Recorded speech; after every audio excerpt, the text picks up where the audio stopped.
اول ما شفتك قدامي قلت ان دي اكيد ملاك. فتح معايا مخك بقى منك ليه؟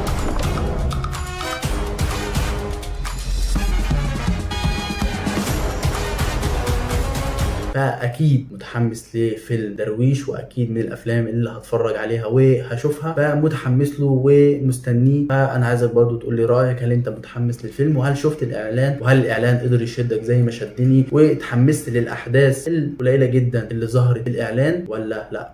لو مشيت في السكه دي ذنبك على جنبك. كل ده تقدر تشاركني فيه تحت في الكومنتات. وبما اننا جبنا سيره هنشوف الفيلم، فتعالوا دلوقتي نتكلم ونتعرف على موعد عرض الفيلم. فيلم درويش هيتم عرضه يوم 13 اغسطس داخل مصر، وهيتعرض يوم 28 اغسطس خارج مصر الدول العربيه. فده كان موعد عرض فيلم درويش. ما